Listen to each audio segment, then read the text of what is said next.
What's up, YouTube? This is Lyle from Adrenaline DFS coming at you with some Week 4 goodies.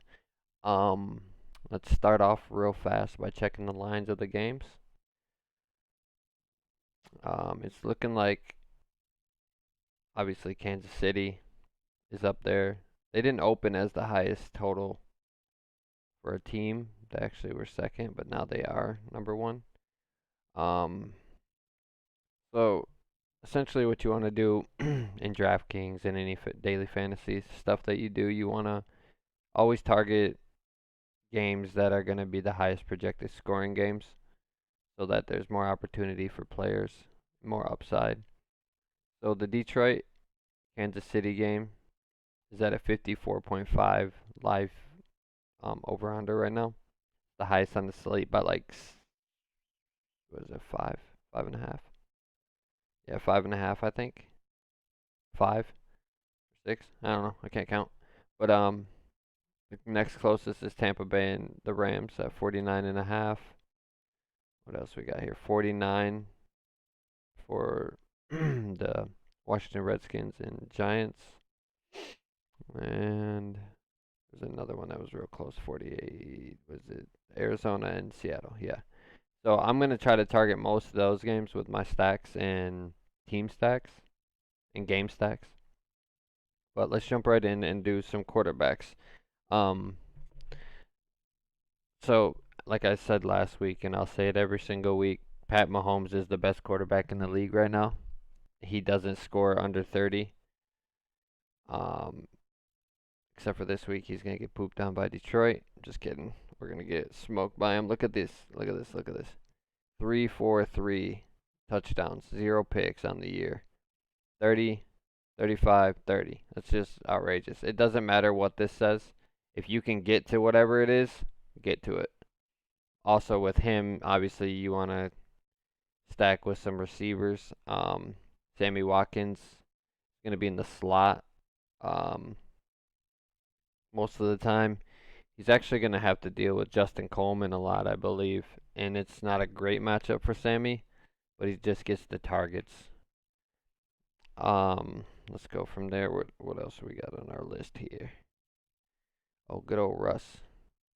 Russell Wilson had probably his best career game as far as fantasy points and everything. He threw the ball 50 times. Holy smokes. But yeah, he dropped a banger game last game. Um, I really like Russ this game against Arizona, who is absolutely terrible. No Patrick Peterson again. Um, so yeah, I like this spot for him. Obviously, pairing him with you can go with. So they just traded their tight end Nick Vannett, so you can go with Will Dissly, their tight end, who is now their number one no matter what. And like Tyler Lockett, I prefer Tyler Lockett and DK Metcalf, the two wide receivers with this stack, if I'm going to stack these guys. Next, I would say probably, I'm going to do it just to do it, but Philip Rivers against Miami. Miami's god awful at everything in life. He's had some good games. 5 touchdowns, 2 picks, no touchdowns against Detroit, but we all know Detroit's the greatest team to ever play, so it doesn't really matter. Um, but I really like him with Keenan Allen, the GOAT. Mike. Another thing to look at: Mike Williams is out for,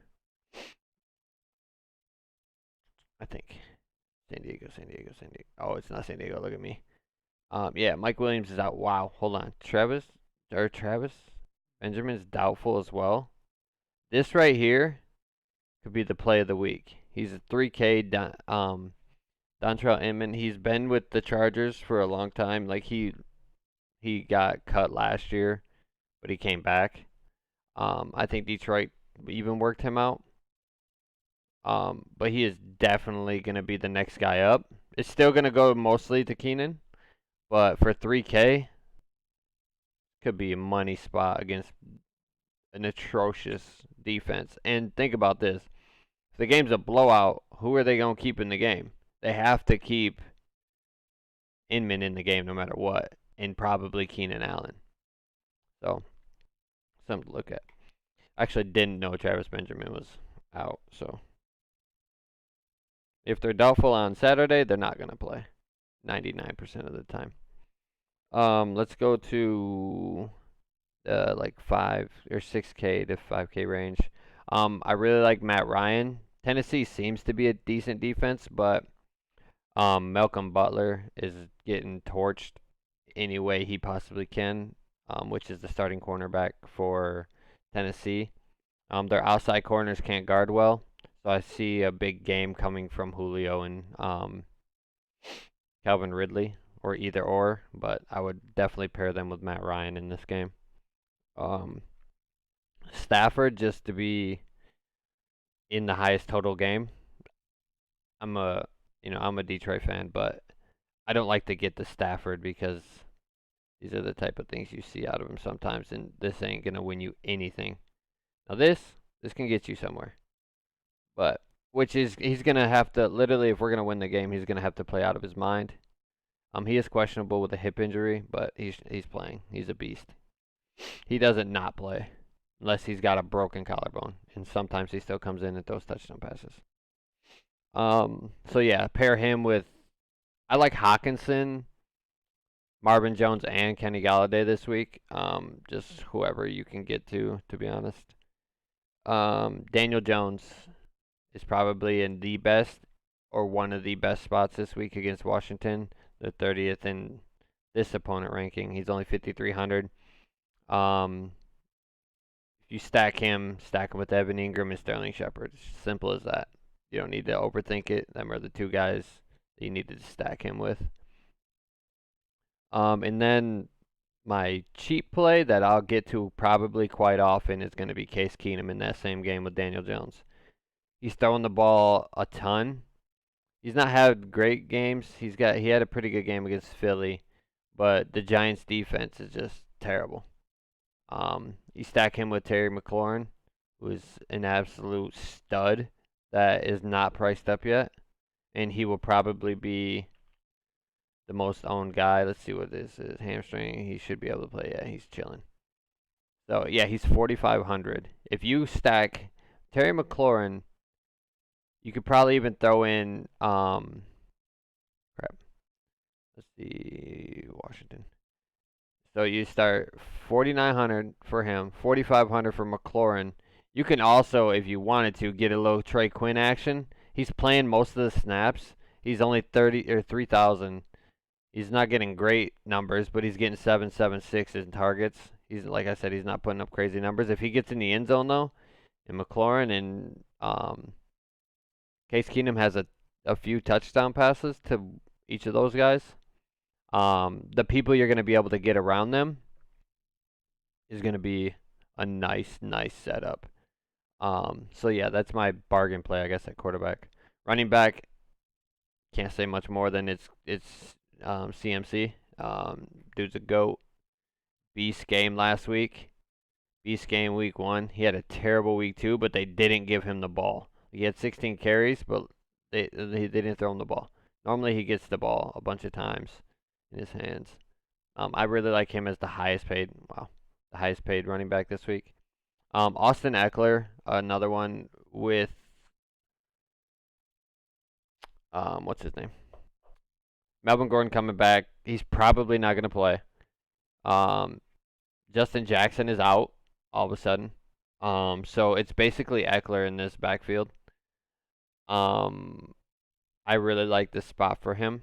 This should be very good against the terrible defense in Miami. Let's see where we at from here. Oh, David Johnson, another one in the high scoring games. What the hell did I do?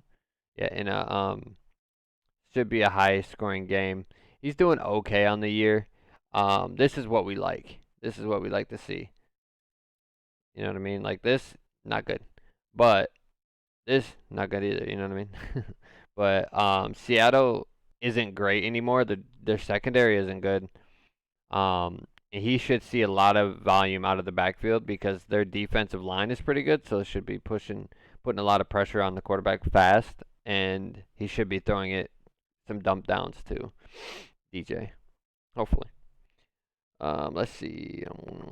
Okay, and then we got this one is just because I know how the Detroit Lions play. Kerryon Johnson's a decent play at the price tag, 5,400. What they're going to try to do, which every team tries to do and it doesn't work, is to run the ball against Kansas City to keep Pat Mahomes off the field. It'll work for a couple, maybe 2 quarters max, but he won't see probably more than 20 carries. He definitely won't see more than 20. He might get to about the 16 to 18 range, but he should get some volume in the passing game this week. So I like him for a decent play, maybe like a 20 to 25 point play. Hopefully, if everything goes good and we win. What? Another guy that's untouched basically all the time now is Leonard Fournette because of how bad he's been. His average is he had negative 3 yards last week before he ran a 69-yarder, I believe it was. Yeah, he was at -3.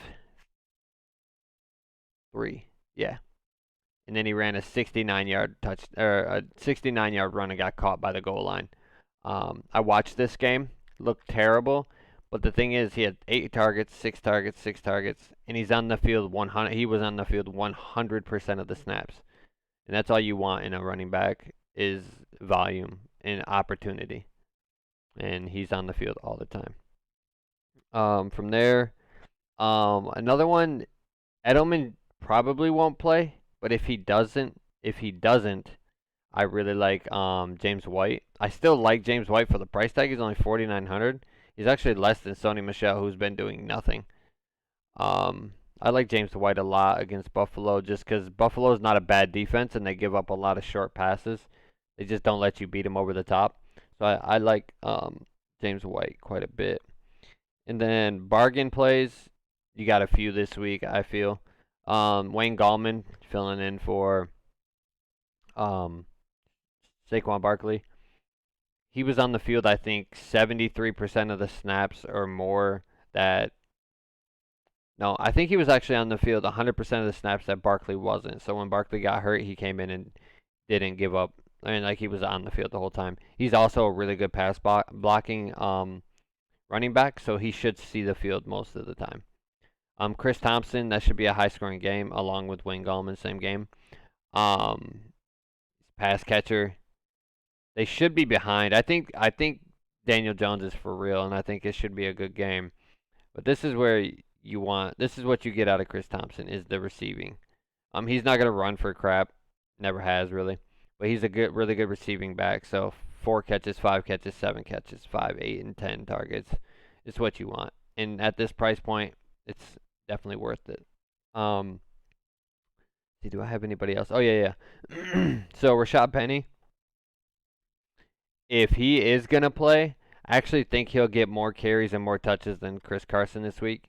Chris Carson has been fumbling the ball, and he's just been playing so bad. And he has actually not been playing bad. He's been playing quite well. So if he does play, it's worth a flyer. If you're running like 20 lineups or something, I would take a shot on him. Let's go to receivers. So basically, I covered a lot of these guys, but one-offs and stuff. I like Julio against Tennessee. I mentioned that with Matt Ryan. Same with Keenan Allen. I like Mike Evans, Jameis Winston, and probably Chris Godwin this week because it should be a high-scoring game. It's what is it? Second highest total on the slate. Sammy Watkins against Detroit. He should have a field day. If not him, it'll be McCole Hardman or Robinson. You just got to pick right in that offense. I really, really, really, really like Cooper Kupp this week. Dude's an absolute stud. He's probably my second to third favorite player in the league. Look at these targets, dude. You just don't get that shit. Like this is crazy. The target share. He actually had 2 touchdowns and won me quite a bit of money last week. As my captain in Showdown, but dude's a stud, man. And he just gets the rock from Jared Goff. Jared Goff's not a great quarterback, and he looks underneath a lot of the time, and he's always there. And he's a beast. He doesn't really drop passes either. Let's see. Make sure we hit on all these guys that I really like. Tyler Lockett, I mentioned him with the Russell Wilson stack. I would get him in there for sure. Chris Godwin is along with them. Kenny Galladay, if you're gonna run Matt Stafford, you want to have Galladay. Probably. He didn't have a good game last week. He did have 8 targets. He had a really bad game. But look at these other games. This one's not very good, but this Chargers game is pretty good. He only had 1 touchdown. So I really like Galladay. To me, he's one of the best receivers in the league that nobody talks about. Let's see down here. We got Inman for 3K. We mentioned. In this same game with what's his name, Russell Wilson and them, you can game stack it with the receivers, from Arizona. So where is he at? You got Larry Fitz. Where's Christian Kirk? Is he cheaper than Larry Fitz? Oh baby, he is. Okay, awesome. So he's still in this same price range as Calvin Ridley, McCole Hardman, Robinson, and Kirk. Kirk could be a good pivot play off of these guys. But I do like Kirk in that game stack as well. Anybody else? I didn't really go down through here too much. I did want to touch on this Indianapolis pass catchers. Let me go to their game. Now I'll drop some quick facts that I learned. So he's not going to play. This is what Indianapolis is stuck with. Zach Pascal, Deion Kane, Paris Campbell, and Charles Rogers. I just called him Charles Rogers. If you're a Detroit fan, you know who Charles Rogers is. Chester Rogers. So, oh my God. Paris Campbell's a big boy. He'll be on the field a lot. All these guys, they run a lot of 3 wide receiver sets. So most of these guys will get a chance. Deion Kane ran the most routes last week. He didn't get anything as far as goodies. He had 3 targets. I think each one of these guys had 3 targets. 3 targets. 3 targets. 3 targets. But look at this guy. Boom. This is in the first half before he got hurt. He had 10 targets last week. Once he got hurt, he was obviously out, and then that's when these guys got their targets. But if you think about this, 10 targets just from him alone, it's got to go somewhere. I see it going. I don't know where it's going, to be honest. But for these price points, it's worth a shot on any of those guys, to be honest. Not a bad matchup against Oakland either, because Oakland's just Oakland. Let's see. Travis Kelce, tight end is Travis Kelce. To be honest, I went through here and I was just like, okay, I could literally start any of these guys right here and be happy. I don't like Greg Olsen that much or Hooper, but if I have to get to them, I'm chilling with it. I'm cool with it. I really like Kelce. I really like Ingram. I really like Waller. Mark Andrews is in not a great spot, but if he's in there for, 60% of the plays, 70% of the plays, I kind of like it. But at 5K, I'd rather just get $200 more or drop down $200 less and get a little Delaney Walker action. But I'm down with any one of these guys right here, basically the top 5. I don't really have any sleepers down here, just maybe Will Dissly and TJ Hockenson at 3,300 to me is a really, really good play. From there, what do we got? Defense? I didn't even look at this, but most volatile position. The Chargers against Miami. I mentioned last week I love the Chargers at any matchup because they get to the pass rusher. They get to the quarterback. They have really good pass rushers. Let's see who else is terrible. Actually, I think New England might lose this game against Buffalo. I know it sounds weird, but I'm not gonna touch New England's defense probably. I'll be more inclined to play the Bills defense than them. Let's see. There's not a lot of good defensive options this week. Holy smokes. Maybe Houston against Carolina. Jeez. Okay, well, probably the best one on the slate. Chicago Bears. Against Minnesota. Minnesota's not that good. They seem to be pretty good because their defense isn't Dalvin Cook, but Chicago's defense is outlandish. Maybe the Rams in Tampa Bay. Just for like Jameis Winston throwing pick sixes and all that good stuff. So yeah, make sure when you game stack, if you're doing a game stack, pick a high total. Try to do like quarterback, wide receiver, tight end, or 2 wide receivers from the same team. And if you want to run it back with in the same game, throw a wide receiver from the other team, most likely. Unless it's like a Christian McCaffrey, then it's okay to run the running back. Um, so for example, I want to run in the Arizona Seattle game. I want to run Russell Wilson, DK Metcalf, Tyler Lockett, and run it back with Christian Kirk or Larry Fitzgerald, something like that. So make sure you do that. Make sure you pay attention to locks at at like 11:30, I believe, a.m. in the morning. I think they set their rosters for the day. It's when you need to be checking on that Julian Edelman. Um, Make sure Melvin Gordon's not playing. Let's see what else we got. Yeah, that's basically it. Play good players. Don't play dumb plays. Don't play hometown favorites. Trust me, it never pans out. Not never, but it doesn't pan out often unless you're a Kansas City fan. So yeah, I appreciate everybody swinging through. It means a lot that you guys even click on the button for a minute to watch the game or watch the video for a second. Thank you for subscribing. If you could drop a like, a comment, tell me what I could do better. Ask me if there's anything else that I need to go more in depth about. Today's kind of a quick video. I'm trying to go get my hair cut real fast, so we'll try to get Vincent on another video soon. But I appreciate you guys hanging out, and much love, and I will see you guys next week, hopefully.